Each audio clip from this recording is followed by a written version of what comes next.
lagi karena satu saksi mungkin akan dihadirkan lagi di hari Kamis karena yang bersangkutan memang lagi tidak berada di Jakarta saat ini.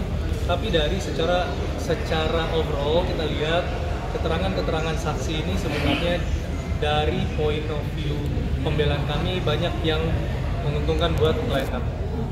Yang pertama bahwa seolah-olah dari PT RBT itu ingin mengambil keuntungan yang lebih, terutama yang menambah peleburan dan pemurnian.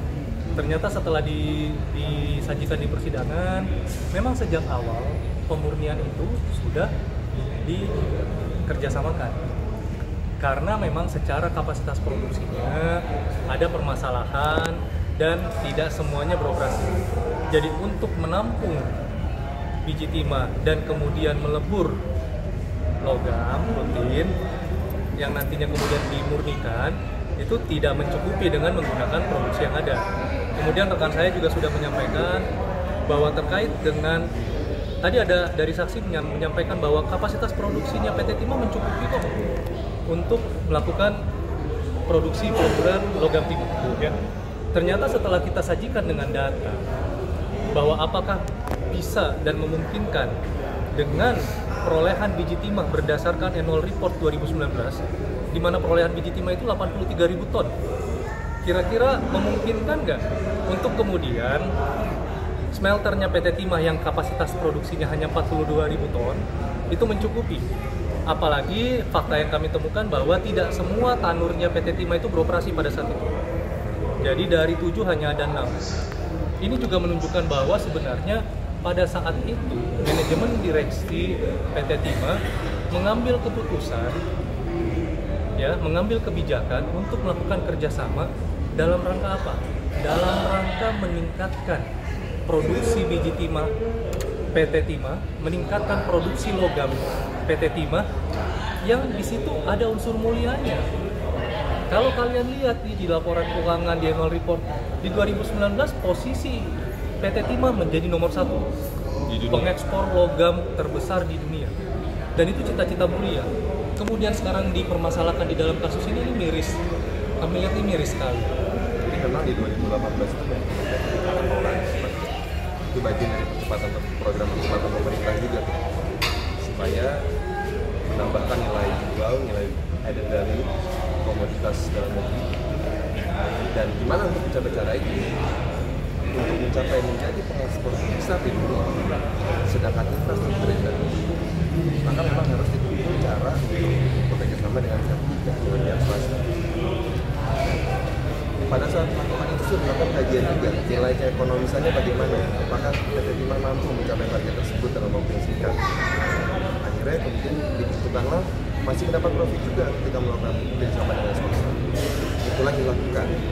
Sekarang kemudian menjadi masalah, itulah yang kemudian mau coba kita luruskan. Hari ini kita lihat mereka sudah terbukti bahwa mispersepsi kalau PT Timah itu mampu melakukan sendiri untuk menjadi pengekspor timah terbesar di dunia, mampu dengan panelnya sendiri, mampu dengan smelternya sendiri, itu tidak bisa karena memang tidak cukup kapasitasnya. Dan kami sebagai smelter swasta dalam hal ini PT LPT sangat mendukung program ini. Jadi kalau kemudian dianggap bahwa kenapa ini kompetitor mau saling membantu, ini kita demi nama Indonesia loh, ini kita merah putih. Jadi jangan selalu di frame bahwa ini kompetitor, kalian mau bekerja sama. Bukan kompetitor justru. Ini tujuannya kita mau mencapai ya produksi logam, penjualan logam terbesar di dunia yang harus bersatu. Nah, kemudian poin kedua dan yang paling penting adalah hari ini kan yang paling besar digadang-gadang mengenai kerugian akibat lingkungan. Ya. Hari ini terbukti lagi dari saksi yang hadir, dibilang kalau KLHK itu Kementerian Lingkungan Hidup selalu melakukan audit PT Timah, dan PT Timah itu selalu proper hasil audit. Dari tahun 2018 yang disebut-sebut ketika masa kerjasama smelter hingga sekarang pun masuk kategori proper.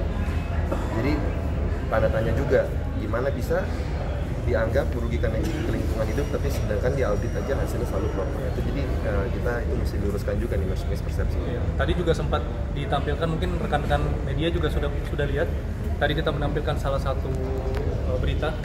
Sebenarnya 2015 Presiden Jokowi sudah menghimbau kepada masyarakat dan PT Timah untuk kemudian melegalkan penambang inkonvensional.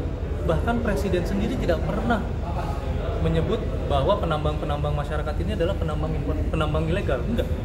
Kalau di berita itu penambang masyarakat ini adalah penambang inkonvensional, bukan penambang ilegal.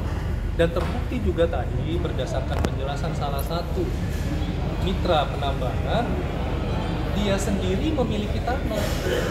Ini yang juga kami berkali-kali mau tunjukkan di persidangan, bahwa apa yang dimiliki IUP yang dimiliki oleh PT Timah tidak serta-merta bisa diartikan bahwa penguasaan hak atas tanahnya juga menjadi milik PT Timah. Tidak. Karena IUP itu bukan bukti kepemilikan.